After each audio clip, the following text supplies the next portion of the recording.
Watching this video for 5 minutes will not make you that amazing at doing any problems involving circuits. But if I can just get you some of the basics, then it's up to you then to put in the hard work, to do question after question after question, and soon everything should be quite easy. Now, the most important equation that you need to know about is that V is equal to I times R. We've seen it at GCSE, we see it again at A-level, and it's going to continue if you do physics beyond this for the rest of your lives. So I say that this is one of the most important equations, that the potential difference across a component is equal to the current multiplied by the resistance. Now, the other thing that you need to think about is that Q is equal to I multiplied by T. So if we know the charge, we know the current and the time. Next, we can say that the work done, or the energy transferred, is equal to VQ, which means that that energy is equal to the potential difference multiplied by the charge. And finally, we can look at the power in electrical circuits. And we can say that P is equal to I multiplied by V. Now again, there are a couple of equations where we can say P equals I squared R or V squared over R, and that's all comes from this equation and this equation here being sort of melded together. The other thing you need to know is about Kirchhoff's first, I'm going to write like this, and also his second law. Now his first law is all to do with current, where we can say that the sum of the currents going into a junction is equal to the sum of the currents going out of that junction. And Kirchhoff's second law says that the sum of the EMFs around any closed loop in a circuit is equal to the sum of the potential differences. So again, we need to know about Kirchhoff's first and second law.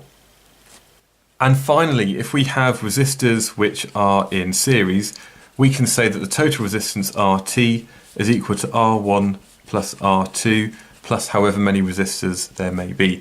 If, however, the resistors are in parallel with one another, what we can say is that 1 over RT is equal to 1 over R1 plus 1 over R2 plus however many resistors again we have in this combination here. So this is all you need to know. With this kind of basic toolkit, you can derive any other equation that you need to know, and you can also effectively solve any circuit question that you might have or you might ever face at A-level.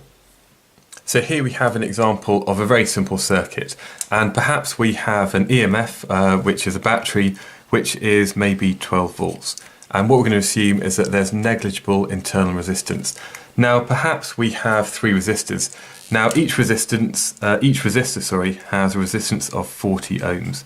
And all I'm going to do is just write that next to the resistor. Now, the thing I'd like to draw your attention to is the fact that I'm going to write all the numbers in on this circuit. Now, the circuits, if you draw any, don't have to be perfect, and you can write all over them, that's completely up to you. But what I'm going to use is a green pen for my potential differences in voltages, I'm going to use a red pen for my resistances, and I'm going to use a blue pen for my currents. And that's just a way for me labelling this so actually I can understand what's going on. And what I can maybe do is investigate the current and the potential difference across different parts of this circuit. So first of all, what I wanted to try and do is to work out the current that is in this part of the circuit, and then maybe the current that moves into this bottom part, and also this part over here. Now, in order to do that, what I'm going to use is the equation V is equal to IR. And what I want to do is I want to find the total resistance of this whole circuit so I can work out the current over here. Now, to do that, I need to consider, first of all, we have 2 resistors in parallel. And what I want to do is find out their combined resistance. And what I can say is that 1 over RT is equal to 1 over R1 plus 1 over R2. Now, another way of writing this and trying to make RT the subject is I can say that RT is equal to R1 R2 over R1 plus R2. And if I do that, we know that 40 times 40 is going to be 1,600 divided by 80. And if we put it into our calculator, we find that the total combined resistance of these 2 resistors, the 40 ohm resistors in parallel, is equal to 20 ohms. And that's kind of expected. If we have 2 things of the same resistance, we put them in parallel, then the overall resistance halves. If we want to find the total resistance of these 2 resistors and this one, which are now in series, effectively we can sort of combine these 2 and say that they've got an overall resistance of 20 ohms. And then that means the total resistance of these 2 resistors and this one is going to be equal, because now we have effectively a 20 ohm resistor in series with a 40 ohm resistor. The total resistance is going to be equal to 20 plus 40, which equals 60 ohms. What I can then do is I can use my equation V is equal to IR to work out the current over here. Now we can rearrange this to say that I is equal to V divided by R. Now the value for the potential difference in this part for the whole circuit is going to be equal to 12 divided by our resistance of 60. And if we do 12 divided by 60, we find that the answer is equal to 0.2 amps. And what we have here is a value of 0.2 amps in this part of the circuit and also in this part of the circuit over here.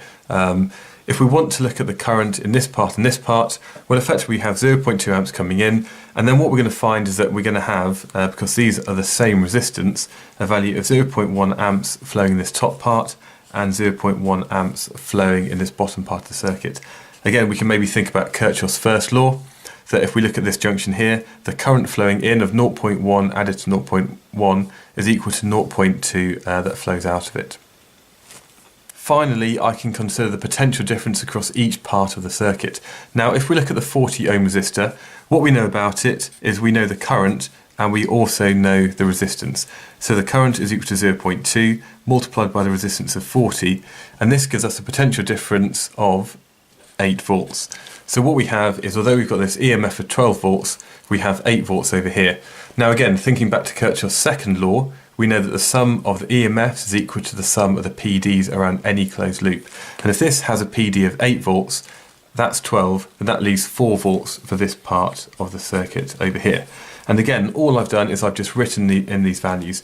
And again, we've got a closed loop at the top and a closed loop that goes around the bottom. And whatever the PD across this is going to be equal to the PD across that part there.